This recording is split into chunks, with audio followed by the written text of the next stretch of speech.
Jamais vai estar.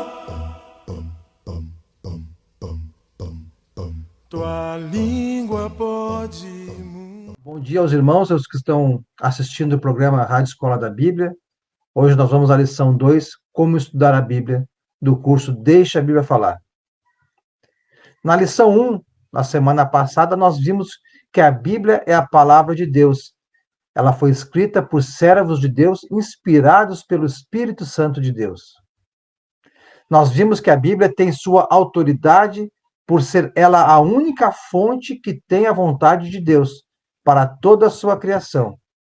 Portanto, nós, filhos de Deus, criados por Deus, precisamos ler, estudar e praticar o que nela está escrito, a fim de termos uma relação íntima com nosso Pai, conhecendo e fazendo a sua vontade. Na lição de hoje, veremos como estudar a Bíblia, sobre 2 tópicos.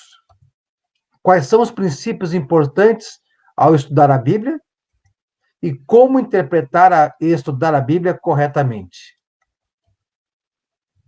A Bíblia é a única fonte de toda a doutrina da fé cristã. Nós vimos lá no curso A Igreja Bíblica que o credo da Igreja de Jesus Cristo é essa doutrina contida na Bíblia. Se eu acreditar que ela é a palavra de Deus, eu só precisarei ler a Bíblia para entender as doutrinas essenciais à fé cristã e para conhecer a vontade de Deus, a fim de poder obedecer. Perguntas como: o que fazer para ser salvo? Como adorar a Deus de maneira a lhe agradar? Essas perguntas são respondidas nas páginas da Bíblia. Não só essas, como todas as outras, para sabermos a vontade de Deus está na Bíblia. Nós veremos nessa lição de hoje alguns princípios importantes com respeito ao estudo da Bíblia. Existe uma maneira adequada, correta de se estudar a Bíblia, que impedirá que cometamos alguns erros que notamos serem muito comuns nos dias de hoje, pois há muitas doutrinas no mundo religioso originado por más interpretações dos textos bíblicos, e isso temos que cuidar para não cometermos. Na lição 1, nós vimos que é possível entender a Bíblia. Lá na passagem de Paulo escrevendo aos Efésios, ele disse: ao lerem isso, vocês poderão entender a minha compreensão do mistério de Cristo. Paulo escrevendo a já sã doutrina, inspirado pelo Espírito Santo, aos irmãos em Efésios, e graças a Deus, ela está contida hoje toda na Bíblia, inclusive a carta de Efésios. Esse mistério não foi dado a conhecer aos homens de outras gerações, mas agora foi revelado pelo Espírito aos santos apóstolos e profetas de Deus. Nós vimos isso no curso da Igreja Bíblica, que Jesus prometeu o Espírito aos apóstolos, que faria os apóstolos relembrar de todos os ensinamentos de Jesus Cristo, e ainda muito mais ensinamentos que o Espírito Santo passaria para eles, e eles registrariam tudo isso. E graças a Deus está contido na Bíblia. O que é necessário? O cuidado ao interpretar os textos bíblicos. Pedro escreveu. Ele escreve, falando de Paulo, ele escreve da mesma forma em todas as suas cartas, falando nelas desses assuntos. Suas cartas contêm algumas coisas difíceis de entender, as quais os ignorantes e instáveis torcem, como também o fazem com as demais escrituras, para a própria destruição deles. Portanto, amados, Pedro escrevendo aos irmãos, sabendo disso, guardem-se para que não sejam levados pelo erro dos que não têm princípios morais. Não percam a sua firmeza e caiam. Por isso, da importância de nós seguirmos fielmente ao que está contido na Bíblia, orar para Deus, pedir a sabedoria de Deus para interpretarmos conforme a vontade do Espírito Santo revelada aos apóstolos. Nesse texto bíblico, Pedro fala aos cristãos para que até a chegada de Cristo, novamente a volta dele, que nós, inclusive nós, todos até a sua volta, permaneçamos firmes no caminho, a fim de que não sejamos levados pelas distorções aos ensinamentos dos apóstolos, ou seja, ao ensinamento que hoje está contido na Bíblia. Devemos ter esse cuidado. Há muitas divisões, doutrinas humanas, homens deturpando a palavra de Deus. Temos que ficar simplesmente no que está escrito. Qual é a solução para que não ocorram más interpretações da palavra de Deus? A solução é uma só: estudar a Bíblia de forma cautelosa e prudente. Devemos fazer como os irmãos de Bereia, lá escrito por Lucas, lá em Atos capítulo 17, versículos 11 e 12, onde está registrado que os bereanos eram mais nobres que os de Tessalonicenses, pois receberam a mensagem com grande interesse, examinando todos os dias as Escrituras para ver se tudo era assim mesmo. E assim devemos fazer hoje. Quando alguém nos traz a palavra de Deus, devemos verificar se realmente aquilo que está sendo ensinado, está sendo dito, é o que está contido na Bíblia.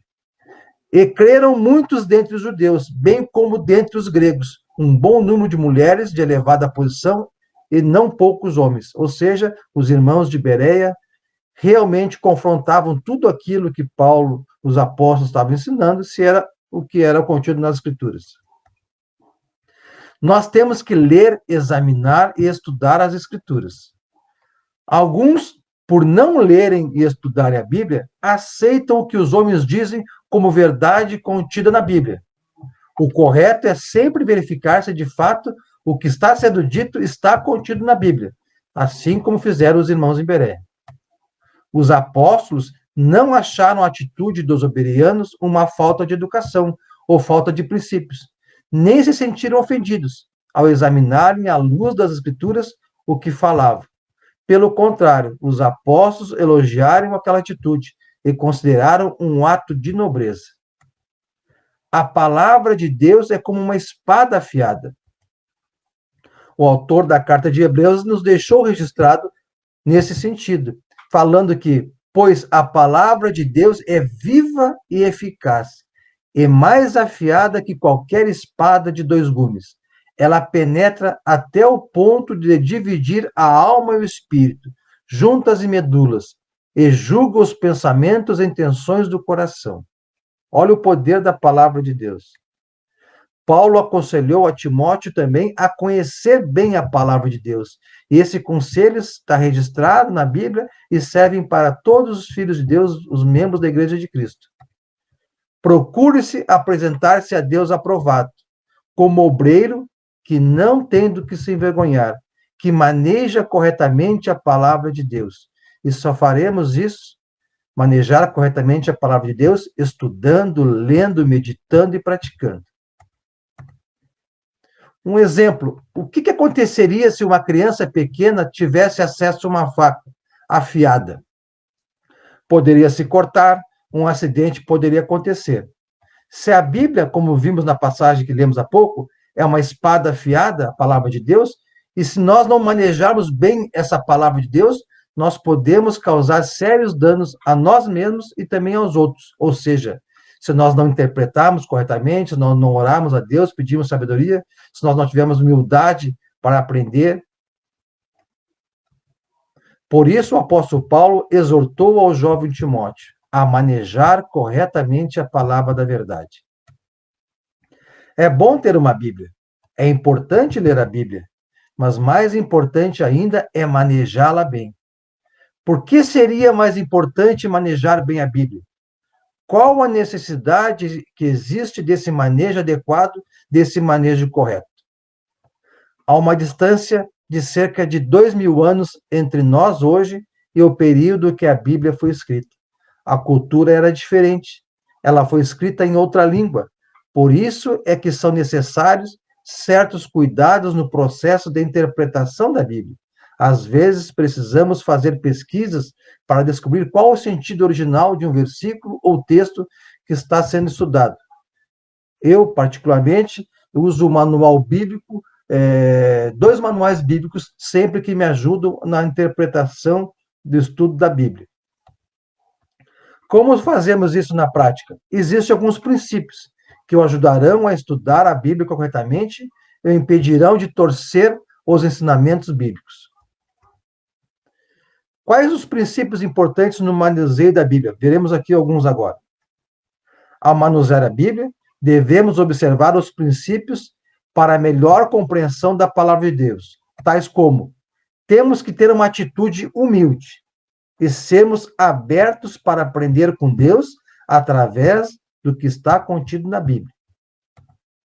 Temos que ler a Bíblia de dentro para fora. Veremos isso mais aprofundadamente. Temos que respeitar o contexto que está escrito entre as passagens do texto bíblico. Não devemos usar versículos isolados para fundamentar alguma doutrina.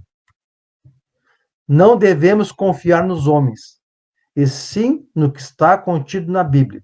Por isso do que Paulo falou lá, elogiando os bereanos, né? Está em Atos. Examinavam tudo que era ensinado. Então, nós veremos princípio por princípio daqui para frente. Ter uma atitude humilde e ser aberto para aprender. Tiago nos deixou registrado, lá em Tiago 1, capítulo 1, versículo 21. Portanto, livrem-se de toda impureza moral e da maldade que prevalece, e aceitem humildemente a palavra implantada em vocês, a qual é poderosa para salvá-los. Devemos aceitar humildemente a palavra contida na Bíblia, como palavra de Deus, para que possamos deixar o Espírito Santo penetrar nos nossos corações humildemente e ela será poderosa para nos salvar.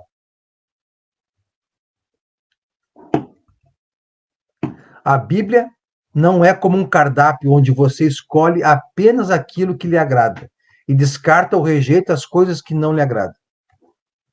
Você não pode selecionar apenas os ensinamentos bíblicos que atendem às suas expectativas, que confirmam aquilo em que você acredita. Você precisa aceitar tudo o que a Bíblia diz. Algumas vezes ela nos dirá certas coisas que não gostamos de ouvir, mas é a Bíblia, é a palavra de Deus. Não é a Bíblia que tem que se amoldar a nós. Nós que temos que nos amoldar à palavra de Deus. A Bíblia é muito vasta, muito ampla.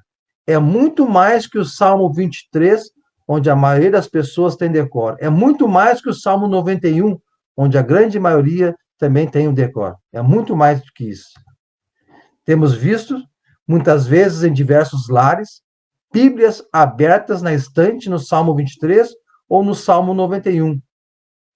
Como se ela, a Bíblia, o Salmo aberto ali, pudesse de alguma maneira abençoar aquele lar, abençoar aquela família, sem que ela fosse lida, sem que suas páginas sejam movidas.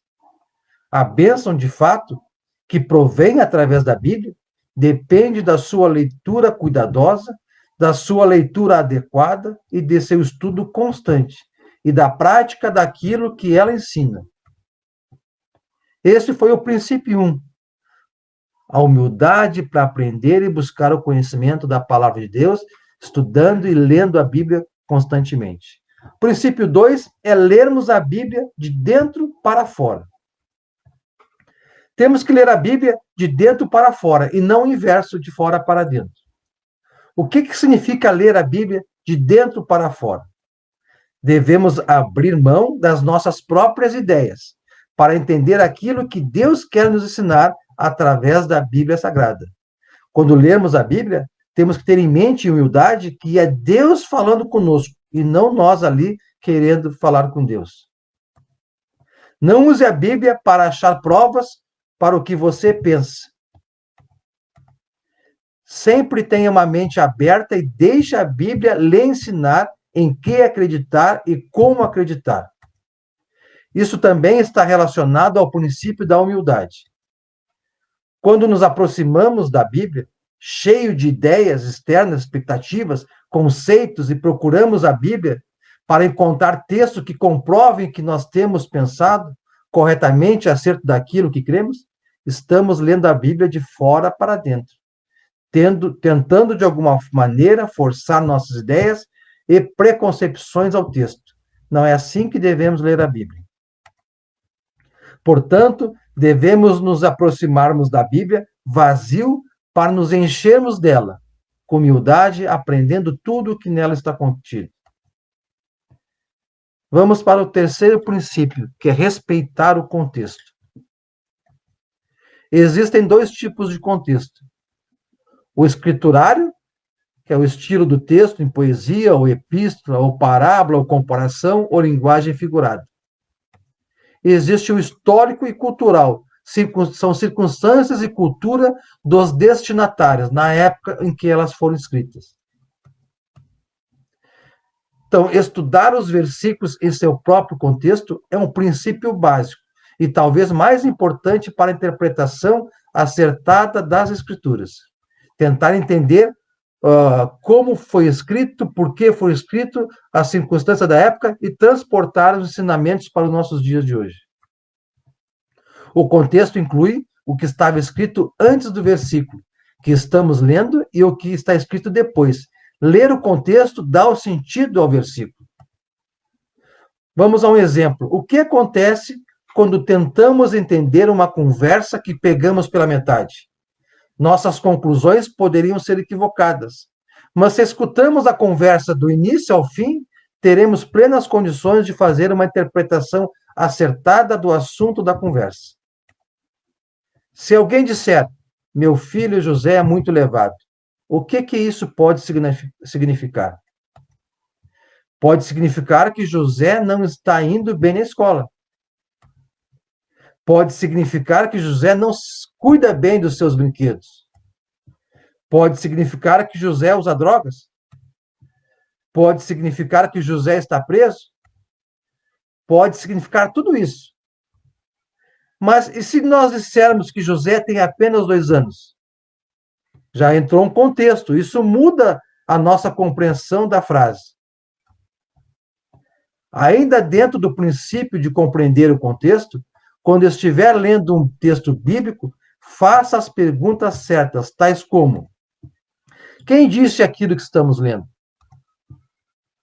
Quem disse o que está na passagem? Às vezes, o autor é indicado no princípio, no começo do livro. Em alguns casos, ele mesmo se apresenta. Mas, às vezes, há palavras que foram faladas por um incrédulo, alguém que não era inspirado por Deus. Isso também acontece muito. Vejamos o exemplo que está lá em Mateus, capítulo 28, versículos 13 e 14. Dizendo-lhes, vocês devem declarar o seguinte: os discípulos dele vieram durante a noite e furtaram o corpo, enquanto estávamos dormindo. Se isso chegar aos ouvidos do governador, nós lhes daremos explicações e livraremos vocês de qualquer problema. Uma pessoa que não conhece o contexto bíblico dessa passagem, ao ler, o que ela vai pensar? Dizendo-lhes, quem está dizendo? Vocês devem declarar o seguinte: a quem? Quem disse isso sobre a ressurreição de Jesus? A passagem bíblica não nos responde isso. Foram os apóstolos que disseram isso? Foram os cristãos? Quem foram? Mas se lermos o contexto nos versículos 11 a 13, nós veremos que os guardas dirigiram-se à cidade e contaram ao chefe dos sacerdotes sobre o acontecido, sobre o sumiço, a ressurreição do corpo de Jesus Cristo. Diante desse acontecido, os chefes dos sacerdotes se reuniram com os líderes religiosos. Que esses líderes religiosos, dizendo-lhes, são eles, elaboraram um plano e deram aos soldados grande soma em dinheiro para executar o plano relatado na passagem em Mateus 28, versículo 13. Ou seja, os líderes religiosos dizendo aos guardas para espalhar a notícia que os discípulos dele vieram durante a noite e furtaram o corpo de Cristo, enquanto os guardas estavam dormindo. E caso essa notícia chegasse ao governador, nós, os líderes religiosos, daremos explicações e livrariam os guardas da responsabilidade. Então, é importante ler o contexto para entender uma passagem bíblica. Vejamos um outro exemplo. Sabemos, lá em João capítulo 9, versículo 31, quem disse isso? Sabemos que Deus não ouve a pecadores, mas ouve ao homem que o teme e pratica a sua vontade. Quem falou essas palavras? aulas inteiras, sermões inteiros e doutrinas poderiam ser extraídas de um simples versículo como este, mas o contexto precisa ser observado. Caso contrário, grandes erros serão cometidos. Quem falou isso não foi um apóstolo, também não foi um cristão. Se lermos o capítulo 9 de João, veremos que se trata do cego que Jesus curou e que estava sendo interrogado pelos fariseus sobre a cura que havia recebido de Jesus. Portanto, quem falou foi uma pessoa não inspirada por Deus, embora ele tenha falado uma verdade que Deus não ouve pecadores, não está no meio dos pecadores, mas ouve quem o teme e quem o pratica a sua vontade. Logo, mesmo fazendo sentido o que disse o cego, não devemos basear uma doutrina em palavras ditas por uma pessoa não inspirada. Vejamos as próximas perguntas a serem feitas quando lemos um texto bíblico, a fim de compreendermos o contexto. A próxima pergunta, depois de quem falou, é para quem foi falado? Para quem a passagem ou a carta ou o livro foi escrito? As palavras foram dirigidas aos cristãos, a incrédulos, a judeus?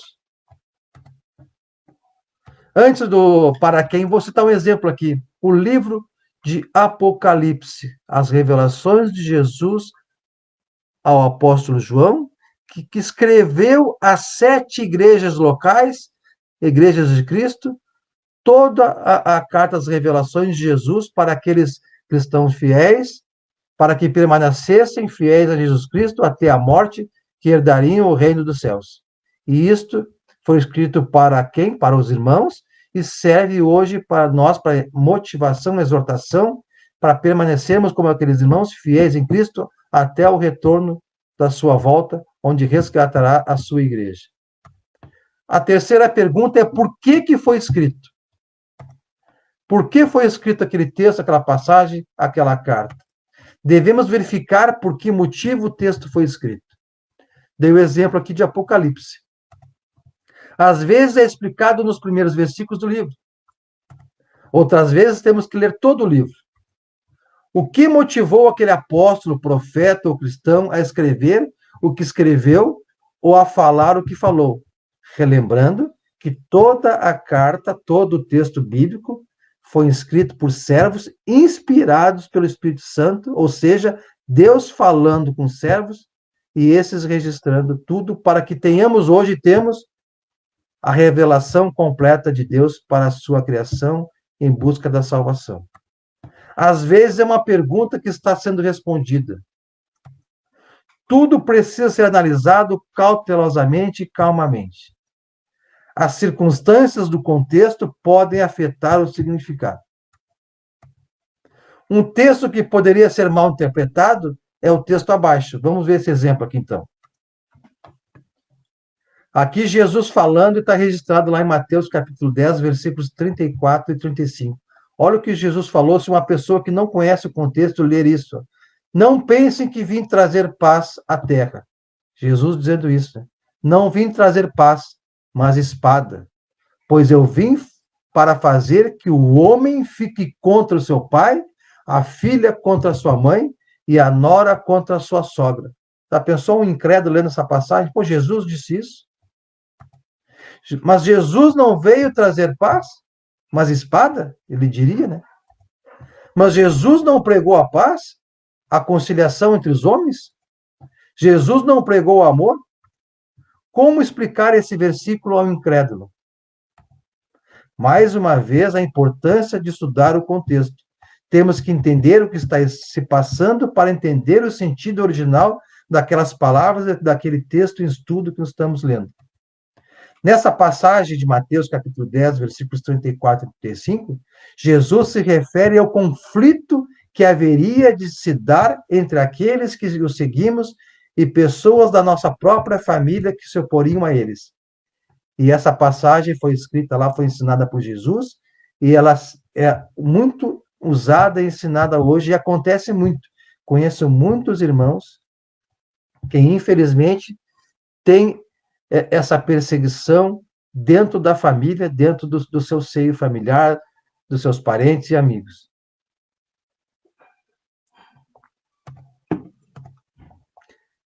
Jesus falou lá que isso aconteceria e acontece hoje. Infelizmente. Por isso devemos orar, pedir sabedoria a Deus, que o Espírito Santo amoleça o coração desses familiares e compreendam a verdade. Às vezes, algumas afirmações parecem contradizer outras afirmações na própria Bíblia. Vamos ver aqui o exemplo de Tiago, capítulo 2, versículos 24, o que Tiago disse, e Efésios, capítulo 2, versículos 8 e 9, o que Paulo disse. Parece que são duas coisas, as duas coisas se contradizem. Vejam o que disse Tiago, vejam que uma pessoa é justificada por obras, e não apenas por fé. Já Paulo, falando aos Efésios, diz: pois vocês são salvos pela graça, por meio da fé. E isso não vem de vocês, é o dom de Deus, não por obras, para que ninguém se glorie. Tiago diz que a justificação de uma pessoa é por obras, e não apenas pela fé. E Paulo diz que a salvação não é por obras, mas pela fé na graça de Deus. Agora estamos numa situação delicada. Como compreender isso? Somente lendo o contexto dessas passagens bíblicas. Como explicar essa aparente contradição que encontramos nesses dois versículos, textos bíblicos? Basta a graça ou a fé? Ou será necessário também obras? O contexto é a solução, o estudo do contexto nos dará a resposta. Cada contexto tem uma situação diferente. Para cada contexto, uma pergunta diferente está sendo respondida. Um enfoque diferente está sendo dado. Quando alguém disser a você que há muitas contradições na Bíblia, a verdade é que essa pessoa não aprendeu a estudar a Bíblia, usando os princípios necessários para uma boa compreensão das Escrituras. Os textos de Tiago e Paulo parecem se contradizer, mas não. Vejamos o texto mais uma vez de Tiago. Vejam que uma pessoa é justificada por obras e não apenas por fé. Diz o texto que, além da fé, também somos justificados por obras. O texto de Paulo em Efésios nos diz: pois vocês são salvos pela graça, por meio da fé, e isso não vem de vocês, é dom de Deus, não por obras, para que ninguém se glorie. Aqui se refere à salvação e não à justificação, e diz que ela ocorre unicamente pela fé na graça de Deus e não pelas obras. De forma mais simples, dizendo isso, que nós somos salvos graças à graça de Deus, que por seu amor à criação, nos deu seu Filho único unigênito, Jesus Cristo, a morrer por nós, pelos nossos pecados. É dom, é graça de Deus. E não por obras. Nós não compramos essa salvação. Nós não compramos isso de Deus. Não é por nós sairmos à torta e à direita fazendo obras que teremos a salvação. Não é por isso. Mas sim seremos justificados como cristão, como os filhos de Deus, por obras. Porque todo cristão que conhece a palavra de Deus, que realmente é filho de Deus, a consequência disso será fazer boas obras. Pois toda a escritura inspirada por Deus é útil para o ensino, para a correção, e vai embora e finaliza para que o homem de Deus, o filho de Deus, seja perfeitamente habilitado para toda e boa obra.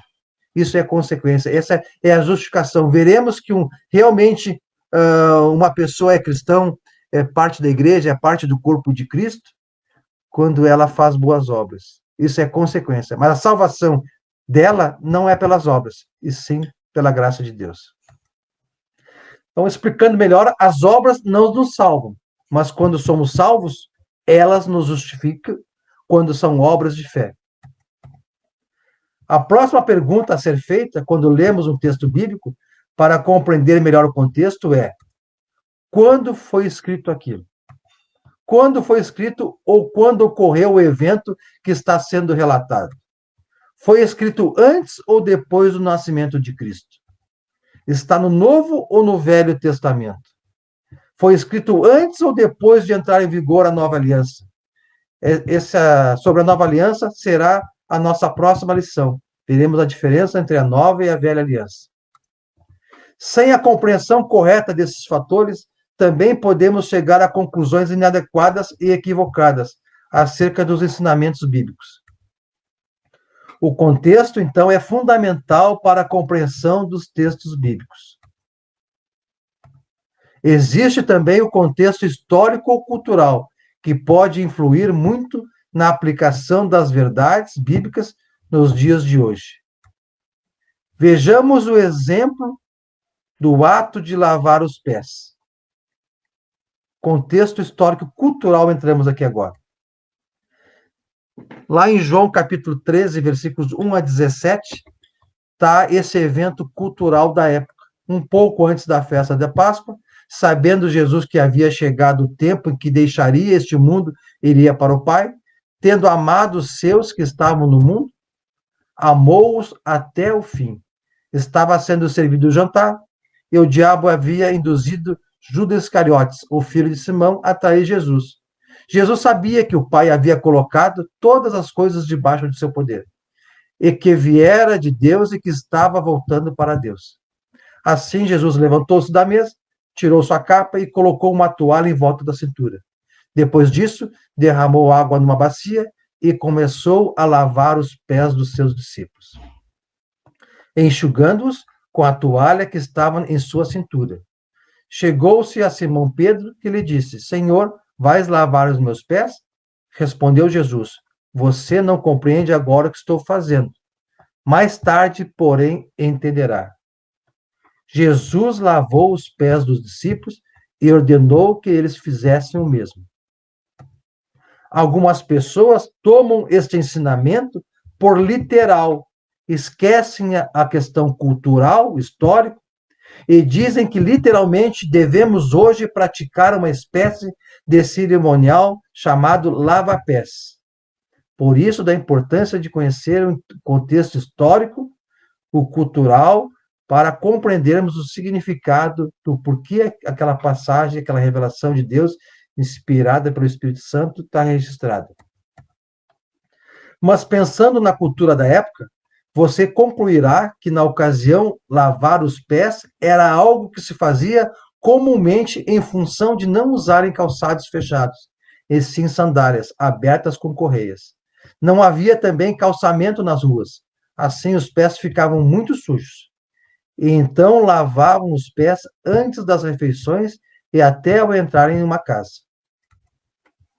Até mesmo por causa da posição em que ficavam ao redor da mesa, não sentados de forma ereta como fazemos hoje, mas inclinados sobre os braços, um dos braços, quase deitados. Então, eles lavavam os pés. Era um trabalho feito por escravos. Aqui uma importância também de vermos que esse trabalho era feito pelos escravos. Então, considerando todas essas informações culturais, históricas da época, nós devemos concluir que a lição que Jesus deu foi uma lição de humildade, servidão. E jamais instituiu um cerimonial chamado lava-pés.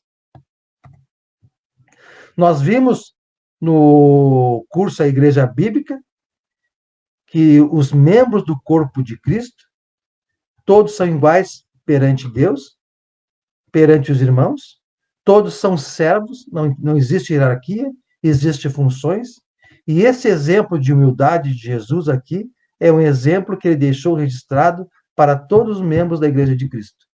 A humildade e servidão. Se Jesus, sendo o Senhor e Deus, lavou o pé dos apóstolos, demonstrando a humildade dele, quanto mais nós, sendo simplesmente membros do corpo de Cristo, não devemos ser humildes com os irmãos, servindo a todos. Então, concluímos que quando as pessoas não observam essas perguntas básicas ao ler um texto bíblico, quem disse isso? Para quem disse? Por que disse? Quando disse? Elas podem ficar atrapalhadas no processo de interpretação do texto da Bíblia, chegando ao ponto de deturpar a verdade e criar doutrinas equivocadas. Aqui está o mal. O homem criando doutrinas, indo além do que está contido na Bíblia. E isso acontece com muita frequência e até de forma não intencional, muitas vezes. Se não observarmos o contexto, acabaremos por fazer a aplicação que quisermos do texto, sugerindo uma ideia que não se encontra de fato no texto bíblico. Por isso é tão importante compreender o contexto do texto bíblico. Muitas pessoas, em busca de resposta para seus problemas, leem a Bíblia e a usam de maneira até supersticiosa. Já conheci muitas pessoas assim. Elas abrem a Bíblia ao acaso e leem o primeiro versículo em que seus olhos se fixaram. E consideram aquilo como uma mensagem divina diretamente enviada a eles.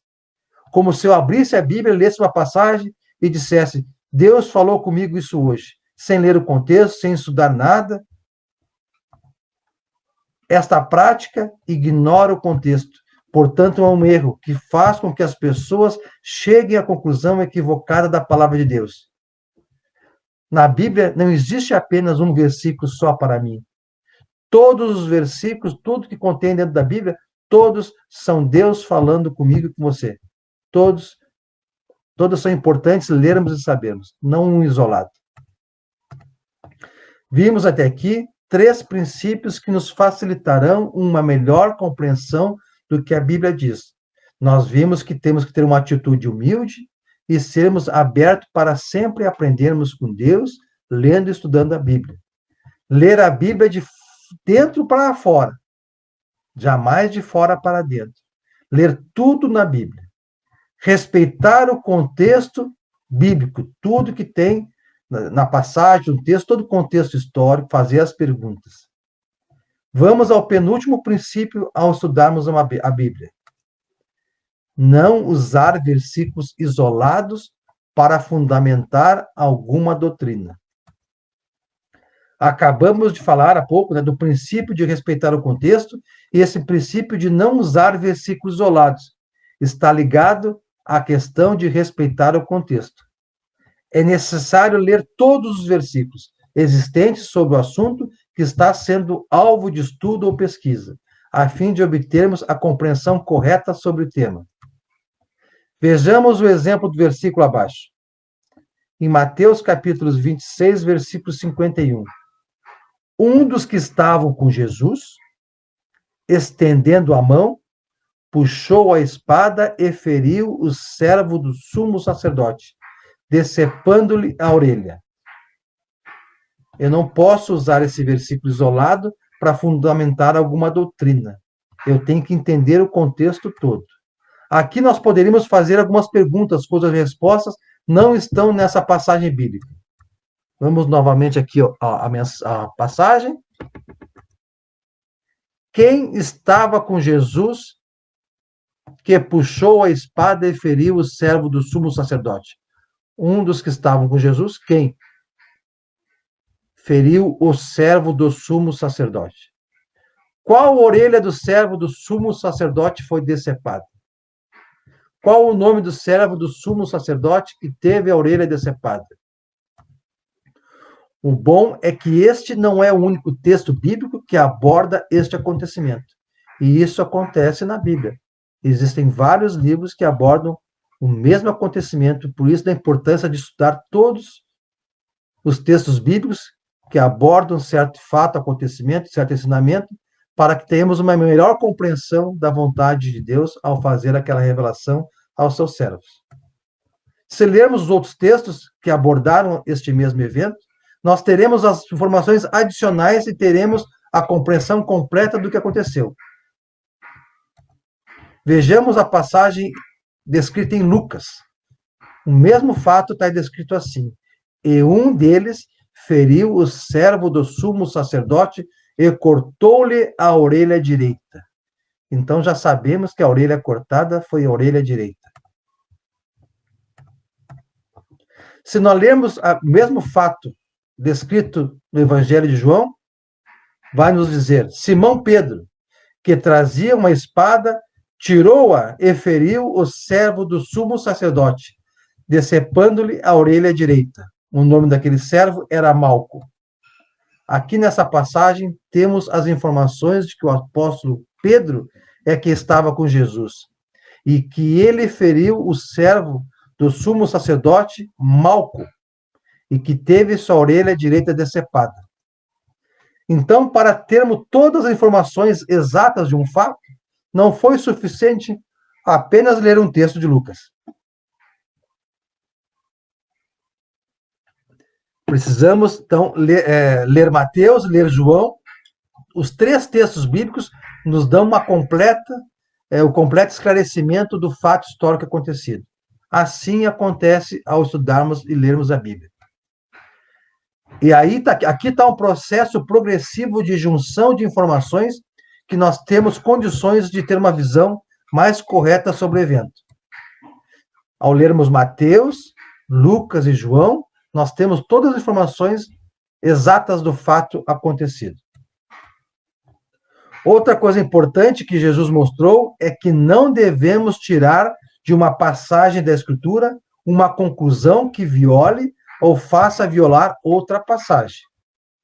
Jesus estava sendo tentado pelo diabo no deserto e Jesus sempre respondia ao diabo com passagens bíblicas. O diabo, usando passagens das Escrituras, propunha a Jesus fazer determinadas coisas.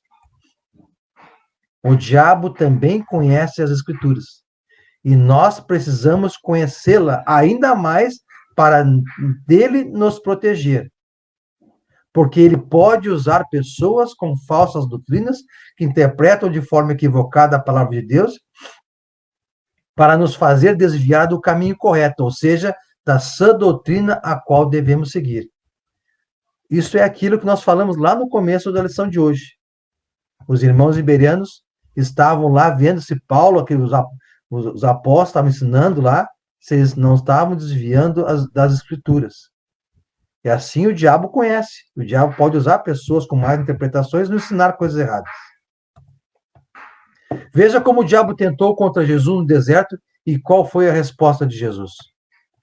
O diabo falando para Jesus: se és filho de Deus, joga-te daqui para baixo, pois está escrito. O diabo conhece as Escrituras. Ele dará ordens a seus anjos a seu respeito, e com as mãos eles o segurarão, para que você não tropece em alguma pedra. Então, Jesus nos ensinando, que não devemos tirar de uma passagem, essa lida para o diabo, uma conclusão que viole outra passagem.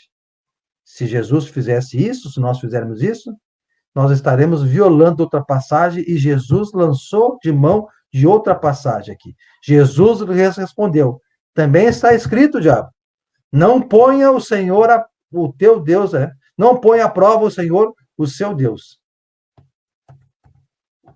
O diabo estava usando, de fato, uma passagem bíblica, mas de uma forma indevida, inadequada e distorcida. O diabo queria fazer com Jesus errar e pecar. Jesus, em resposta, pegou uma outra passagem, colocou ao lado da passagem que o diabo citou, e aí sim era possível chegar a uma conclusão do que a primeira passagem queria dizer, ou seja, quais eram os limites daquela passagem contida na passagem inicial. E o limite era justamente esse: não devemos tentar a Deus. Embora Deus fale certas coisas, não devemos colocar Deus à prova. O princípio contido na frase de Jesus, também está escrito, é este: colocar uma passagem do lado de outra para ter um entendimento de toda a vontade de Deus. Portanto, não se deve tirar de uma passagem da Escritura uma conclusão que viole outra passagem. Como a Bíblia não se contradiz, vimos no começo da aula, se pessoas disserem que a Bíblia se contradiz, é porque as pessoas não estão estudando de forma adequada, não estão observando os princípios, o contexto histórico, cultural, o contexto que está escrito. Antes de afirmar que um versículo isolado ensina esta ou aquela doutrina, verifique se a sua compreensão sobre esse versículo está em harmonia com outros textos bíblicos. Ocorre que existem outras passagens bíblicas que nos ajudam a compreender melhor a passagem bíblica que estamos lendo ou estudando. Conclusões mal feitas e precipitadas são muito comuns. Até os discípulos que andaram e viveram com Jesus fizeram conclusões precipitadas. Olha essa conclusão precipitada dos apóstolos, descrita lá no Evangelho de João. Jesus disse isso para indicar o tipo de morte com o qual Pedro iria glorificar a Deus. Então, Jesus acabava de falar o tipo de morte que Pedro teria. E então lhe disse: siga-me. Pedro voltou-se e viu que o discípulo a quem Jesus amava, que era João, este era o que estivera ao lado de Jesus durante a ceia e perguntara: Senhor, quem te irá trair? Quando Pedro viu João, perguntou: Senhor, e quanto a ele? Respondeu Jesus: se eu quiser que ele permaneça vivo até que eu volte, o que lhe importa? Quanto a você, Pedro, siga-me. Foi por isso que se espalhou entre os irmãos o rumor de que aquele discípulo, João, não iria morrer até a volta de Cristo. Mas Jesus não disse isso, que ele não iria morrer. Apenas disse: se eu quiser que ele permaneça vivo, até que eu volte, o que lhe importa? Houve uma má interpretação por parte dos apóstolos da fala de Jesus quanto à morte do apóstolo João, ou seja, interpretaram que João não morreria antes da volta de Cristo. Mas não foi isso que Jesus disse, e sim, se eu quiser que ele permaneça vivo até que eu volte, o que lhe importa? Pensemos, será que nós também não corremos o risco de interpretar a Bíblia de forma equivocada? Será que não corremos o risco de acreditar em algo que de fato não esteja presente na palavra de Deus? Por isso, conclusões precipitadas e suposições devem ser evitadas. Vamos ao último princípio sugerido ao ler a Bíblia, compreender melhor a palavra de Deus. É o princípio de não confiar nos homens. Pedro nos deixou registrado. E ali no começo da lição, ele escreve falando de Paulo da mesma forma em todas as suas cartas. Paulo, inspirado pelo Espírito Santo, ensinando a doutrina, registrando em cartas e que, graças a Deus, tudo revelado e contido na Bíblia hoje para nós, que nos facilita a vivermos no caminho cristão. Falando nelas desses assuntos. Suas cartas contêm algumas coisas difíceis de entender, as quais os ignorantes e instáveis torcem, como também o fazem com as demais escrituras, as demais coisas inspiradas por Deus que foram escritas e ensinadas, para a própria destruição deles. O alerta de Pedro a esses homens. Portanto, amados, sabendo disso, guardem-se para que não sejam vocês levados pelo erro dos que não têm princípios morais, nem percam a sua firmeza e caiam. E hoje, para nós, essa passagem nos ensina que nós devemos nos guardar de pessoas, de homens que distorcem a palavra, essa doutrina, interpretam errado. Por isso, da importância e exemplo dos irmãos em Bereia. De tudo que nos ensinarem, nós verificarmos aonde está aquilo escrito na Bíblia que está sendo ensinado ou falado. Pedro diz: guardem-se, porque há homens que estão deturpando as Escrituras. Se esses erros cometidos pelos homens ocorriam no primeiro século, na era cristã, onde os apóstolos ainda estavam vivos ensinando a palavra de Deus, quanto mais não estará acontecendo hoje, onde homens equivocadamente leem a Bíblia e interpretam de forma equivocada, sem os cuidados necessários para o que a Bíblia diz. Em torno do século XV, uma determinada igreja não permitia que seus fiéis tivessem acesso à Bíblia.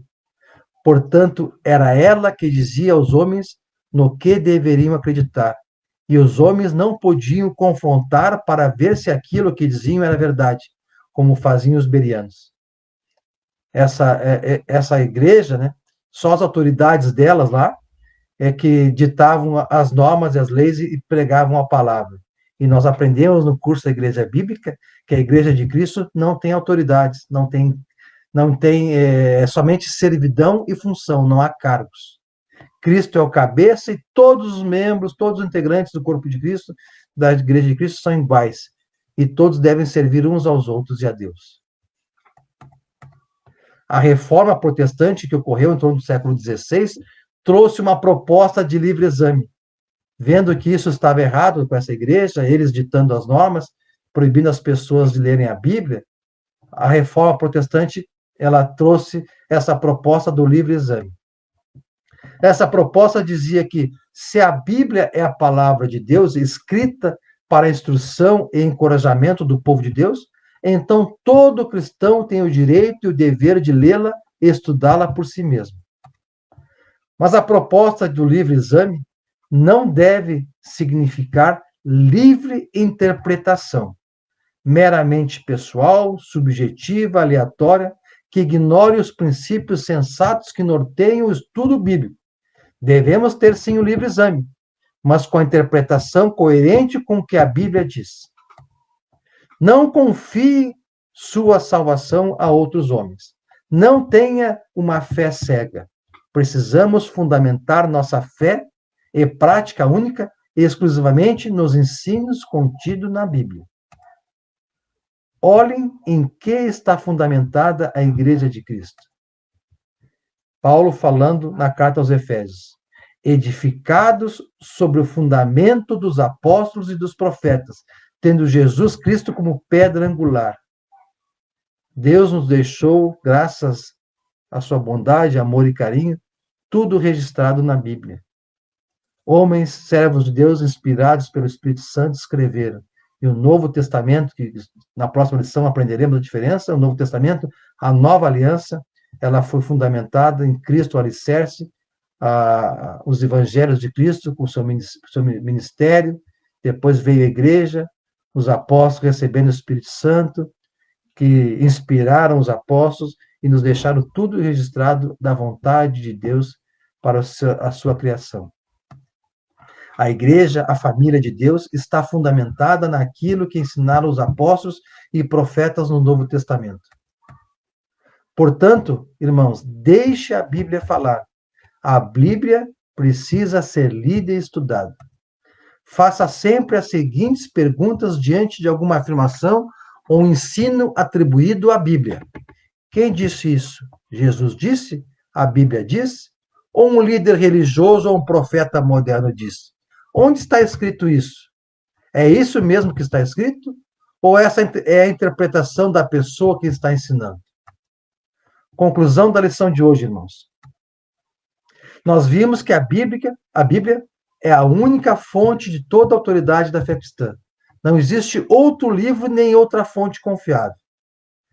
Nós podemos usar, e eu uso, os manuais bíblicos para assessorar, ajudar no ensino de interpretação histórico-cultural da Bíblia, mas ela é a única fonte da doutrina da fé cristã. Pedro, no fim da sua vida, diz que Deus, seu divino poder nos deu tudo de que necessitamos para a vida e para a piedade. Ou seja, nós temos a Bíblia registrada e ela é tudo o que precisamos para a vida e para a piedade. Judas, mais tarde, ainda fala da fé. Ele registrou: amados, embora estivesse muito ansioso por lhes escrever acerca da salvação que compartilhamos, senti que era necessário escrever-lhes, insistindo que batalhassem pela fé, de uma vez por todas confiadas aos santos. A palavra de Deus nos mostra que os apóstolos e profetas da igreja antiga estavam convencidos de que tinham recebido tudo o que era necessário para a vida cristã.